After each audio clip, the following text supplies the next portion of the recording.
नमस्कार मित्रांनो, myself Mahesh Pathak and welcome to Pathak's microbiology academy. नंदुरबारमध्ये BSc मायक्रोबायोलॉजी शिकत असणाऱ्या विद्यार्थ्यांसाठी आनंदाची बातमी आहे. आपण त्यांच्यासाठी कोचिंग सुरू केलं आहे. आपण BSc as well as MSc entrance 11th 12th आणि मेडिकल एंट्रन्स बायोलॉजीचे क्लासेस सुरू केले आहेत. ऑनलाईन ऑफलाईन दोन्ही प्रकारे आपण शिकवणार आहोत विद्यार्थ्यांना. जे विद्यार्थी नंदुरबारच्या बाहेर असतील ते सुद्धा कॉन्टॅक्ट करू शकतात. तुम्ही या व्हॉट्सअप नंबरला कॉन्टॅक्ट करा. ही रजिस्ट्रेशन लिंक आता क्लोज झाली आहे किंवा या ॲड्रेसला व्हिजिट करू शकता. ठीक आहे. तर आज आपण आजच्या टॉपिकला सुरुवात करू की TYBSCला मायक्रोबियल जेनेटिक्समधला पहिला टॉपिक आहे इंट्रोडक्शन टू सेंट्रल डोग्मा. हा बेस आहे जेनेटिक्सचा मित्रांनो. तर त्यामुळे खूप इम्पॉर्टंट टॉपिक आहे जेनेटिक्स शिकण्यासाठी. तर बेसिकली सेंट्रल डोग्मा काय आहे? सेंट्रल डोग्मा ही एक प्रोसेस आहे ज्यामध्ये DNA पासून प्रोटीन्स तयार होतात किंवा फंक्शनल प्रोडक्ट्स तयार होतात लाईक एन्झाईम्स, हार्मोन्स और अँटीबॉडीज. तर एक फंक्शनल प्रोडक्ट तयार होईल जसं की पर्टिक्युलर फंक्शन असेल सेलमध्ये. तर DNA पासून हे प्रोडक्ट्स तयार होत असतात, मेनली प्रोटीन्स तयार होत असतात. तर ही जी प्रोसेस आहेत त्या प्रोसेसला म्हणतात central dogma. Okay. Central dogma is a process. या स्लाईडमध्ये आपण पाहू शकतो first sentence. Central dogma is a process by which the instruction in the DNA are converted to functional products. म्हणजे DNAमध्ये जी इन्स्ट्रक्शन्स आहेत, जी इन्फॉर्मेशन आहे ती फंक्शनल प्रोडक्टमध्ये कन्वर्ट होते through the process of central dogma. Okay, I hope this is clear. Second point आहे proposed by in 1958. 1958मध्ये Francis Crick यांनी प्रपोज केला होता सेंट्रल डोग्मा, ज्यांनी डिस्कवरी पण केली होती DNAच्या स्ट्रक्चरची. वॉटसन अँड क्रिक स्ट्रक्चर तुम्ही पाहिलं असेल तर त्यामधलेच क्रिक जे आहेत त्यांनीच सेंट्रल डोग्मा डिस्कवर केलं होतं. Central dogma of molecular biology explains the flow of genetic information from DNA to mRNA and mRNA to proteins. तर DNA पासून mRNA आणि mRNA पासून प्रोटीन्स कशा प्रकारे तयार होतात ती प्रोसेस एक्सप्लेन केली जाते सेंट्रल डोग्मामध्ये. Okay. DNA contains all the information needed for the synthesis of protein. DNA मध्ये कंप्लीट इन्फॉर्मेशन असते प्रोटीन्स तयार करण्यासाठी. mRNA plays a role to transfer this information from DNA to proteins. mRNAचा role काय आहे किंवा मेसेंजर RNAचा रोल. मेसेंजर का म्हटलं जातं mRNAला? कारण तो मेसेज कॅरी करतो प्रोटीन्स तयार करण्याचा फ्रॉम DNA टू प्रोटीन्स, म्हणून त्याला आपण म्हणतो mRNA. Ribosome serves as a factories where protein synthesis takes place. Ribosomes काय करतात तर साईट प्रोव्हाइड करतात, एक जागा प्रोव्हाइड करतात आणि प्रोटीन सिंथेसिससाठी कॅटॅलिसिस करतात. बेसिकली प्रोटीन्स या ठिकाणी तयार होतात रायबोझोम्स, त्याला आपण रायबोझोम्स म्हणतो. आणि त्याचमुळे आपण रायबोझोम्सला फॅक्टरीज ऑफ प्रोटीनसुद्धा म्हणत असतो. The process by which the DNA instructions are converted into the function product is called gene expression. Gene expressions central डोग्माला तुम्ही सिनॉनिमसली यूज करू शकतात. जीन एक्सप्रेशन म्हणजे काय? Same thing. जीन एक्सप्रेस करणार आहे स्वतःला कशा प्रकारे तर काहीतरी प्रोडक्ट तयार करू. तर बेसिकली जीन्स जे की क्रोमोझोम्समध्ये प्रेझेंट असतात. जीन्स काय तर सेगमेंट ऑफ DNAची एका पर्टिक्युलर सेगमेंटला आपण जीन म्हणत असतो, ज्याच्यापासून एक फंक्शनल प्रोटीन तयार होत असतो. तर ते जीन्स एक्सप्रेस करतील स्वतःला through which this process of central dogma. Okay. Central dogma takes place in 2 different steps. 2 different steps असतात सेंट्रल डोग्माच्या. एक असते ट्रान्सक्रिप्शन आणि दुसरे असते ट्रान्सलेशन. आता ट्रान्स्क्रिप्शन आणि ट्रान्सलेशन या दोन प्रोसेसमध्ये सेंट्रल डोग्मा होत असतो. ट्रान्स्क्रिप्शन म्हणजे काय, तर पहिली स्टेप ज्याच्यात mRNA तयार होणार आहे. mRNA तयार होईल DNA पासून, तर त्या प्रोसेसला आपण म्हणतो ट्रान्स्क्रिप्शन. mRNA पासून प्रोटीन्स तयार होतील, त्या प्रोसेसला म्हणतो आपण ट्रान्सलेशन. तर या फिगरमध्ये आपण पाहू शकतो की DNA पासून RNA और mRNA तयार होतोय. DNA डबल स्टँडर्ड मॉलिक्यूल दाखवला आहे या ठिकाणी, आणि या DNA पासून mRNA तयार होतोय. तर ही पहिली प्रोसेसला आपण म्हणू ट्रान्स्क्रिप्शन. mRNA पासून प्रोटीन्स तयार होतात, त्याला आपण म्हणतो ट्रान्सलेशन. तर या ठिकाणी प्रोटीन्स आपल्याला दिसत आहेत, मण्यांसारखे स्ट्रक्चर्स दिसत आहेत, त्याला आपण अमिनो ॲसिड्स म्हणतो, आणि अमिनो ॲसिडची लॉंग चेन तयार होऊन प्रोटीन्स तयार होत असतात. तर ही पहिली स्टेपला म्हणतात ट्रान्स्क्रिप्शन, आणि दुसऱ्या स्टेप्सला म्हणतात translation.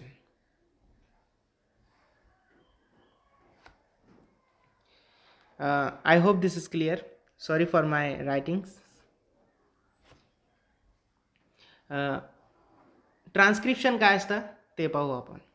Transcription is the process by which the information is transferred from one strand of the DNA to RNA by enzyme RNA polymerase. Transcription काय आहे,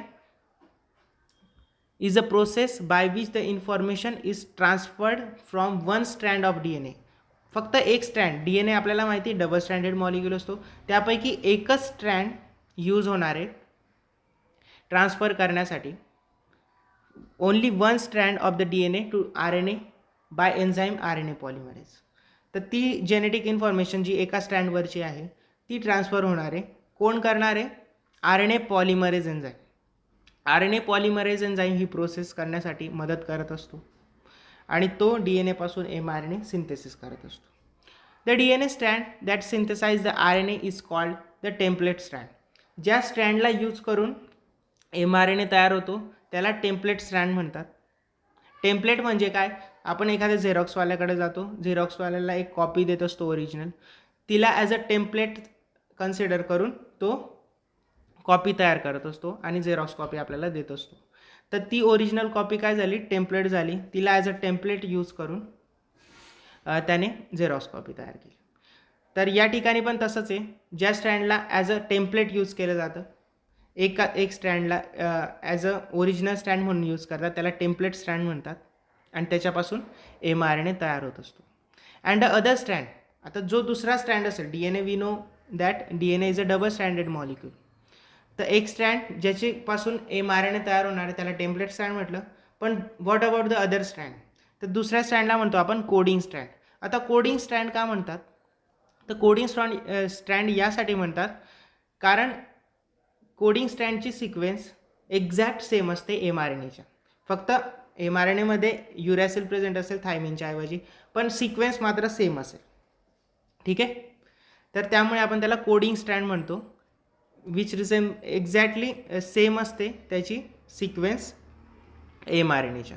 तर mRNA आणि कोडिंग स्ट्रँड, DNAच्या कोडिंग स्ट्रँडची सिक्वेन्स सेम असेल. फक्त वी ऑल नो दॅट RNAमध्ये uracil present असतो इन्स्टेड ऑफ थायमिन, म्हणून ज्या ज्या ठिकाणी थायमिन असेल कोडिंग स्ट्रँडमध्ये त्या त्या ठिकाणी mRNAच्या युरॅसिल प्रेझेंट असेल. एवढाच फरक असेल, पण कोडिंग स्ट्रँड आणि mRNAची सिक्वेन्स सेम असेल. I hope this is clear. Coding strand आणि टेम्पलेट स्ट्रँड.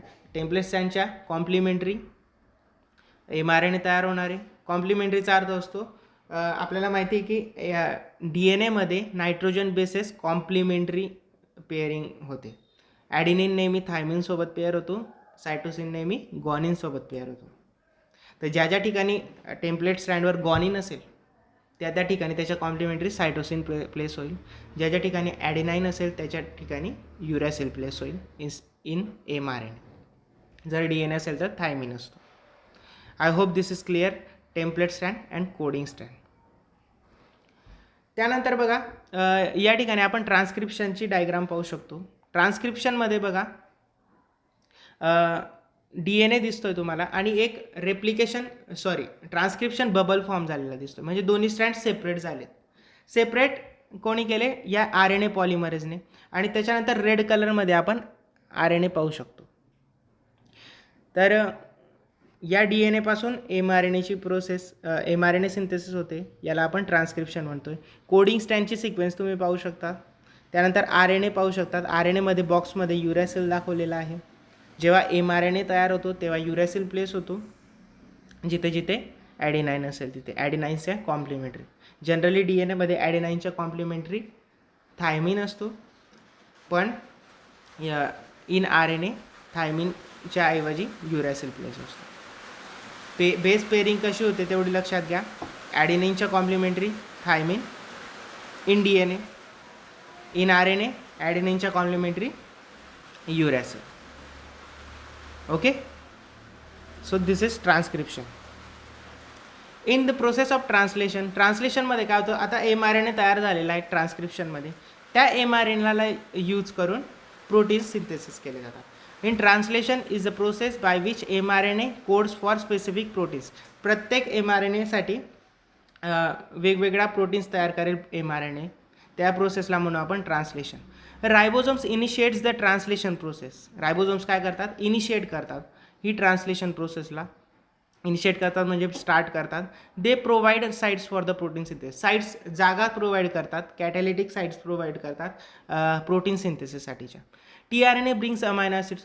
तुम्ही नॉन जेनेटिक RNA शिकले असाल, त्यामध्ये tRNA, mRNA, rRNA प्रेझेंट असतात. तर बेसिकली हे तिन्ही नॉन जेनेटिक RNA जे आहेत, tRNA transfer RNA, rRNA रायबोझोमल RNA आणि mRNA मेसेंजर RNA, हे तिन्ही प्रकारचे RNAs प्रोटीन सिंथेसिसमध्ये वर्क करत असतात. तर बेसिकली tRNAचं फंक्शन काय आहे? It brings amino acids. Proteins कशापासून तयार होतात? अमिनो ॲसिड्सपासून तयार होतात. आणि tRNA काय करतात? हेच अमिनो ॲसिड ट्रान्सफर करतात, म्हणून त्याला ट्रान्सफरर RNA किंवा tRNA म्हटलं जातं. tRNAचं फंक्शन आहे amino acid transfer.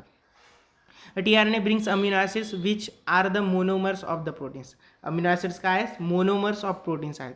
We all know that proteins are polypeptide made up of so many amino acids. तर इतके सगळे अमिनो ॲसिड्स आहेत, त्यांच्यापासून प्रोटीन्स तयार होतात. एक पॉलीपेप्टाइड चेन तयार होते आणि त्याची फोल्डिंग होऊन नंतर प्रोटीन्स तयार होत असतात. तर हे जे अमिनो ॲसिड्स आहेत त्याला काय म्हणू आपण? मोनोमर. आणि ह्या मोनोमर्स जेव्हा एकमेकांना लिंक होऊन चेन तयार होईल, त्या चेनला म्हणू आपण पॉलिमर. तसंच कार्बोहायड्रेटमध्ये पण असतं, खूप सारे ग्लुकोज मॉलिक्युल्स एकत्र येऊन पॉलिमर तयार होतो, ज्याला आपण स्टार्च म्हणतो किंवा ग्लायकोजन म्हणतो. फॅटी ॲसिडमध्ये पण असतं तसंच प्रोटीन्समध्ये असतात. तर प्रोटीन्सचे मोनोमर्स आहेत अमिनो ॲसिड. खूप सारे अमिनो ॲसिड मिळून तयार होतील प्रोटीन्स, ज्याला म्हणतो आपण पॉलिमर. तर मोनोमर आणि पॉलिमर आय होप समजलं असेल सगळ्यांना. ठीक आहे. ही ट्रान्सलेशनची डायग्राम आहे की कशाप्रकारे tRNA एक एक अमिनो ॲसिड घेऊन येतो आहे. बघा या ठिकाणी प्रत्येक tRNAवर एक एक अमिनो ॲसिड तुम्हाला दिसेल. हा mRNA आहे लिनियर, आणि हे रायबोझोम्स आहेत. आता रायबोझोम्स कशापासून बनलेले असतात? तर rRNA आणि काही प्रोटीन्सपासून रायबोझोम्स बनलेले असतात. आणि रायबोझोम्स काय करत आहेत? साईट प्रोव्हाइड करत आहेत प्रोटीन सिंथेसिससाठी. तर एक एक tRNA वेगवेगळा अमिनो ॲसिड घेऊन येतो आणि या ठिकाणी बघा आपण चेन फॉर्म झालेली पाहू शकतो.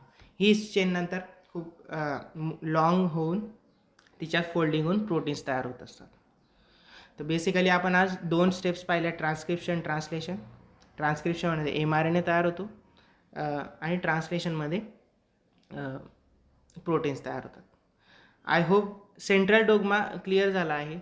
ट्रान्सक्रिप्शन अँड ट्रान्सलेशन ह्या प्रोसेस डिटेलमध्ये, त्याच्यात इनिशिएशन, इलॉंगेशन अँड टर्मिनेशन डिटेलमध्ये आपण पुढच्या लेक्चर्समध्ये पाहणारच आहोत.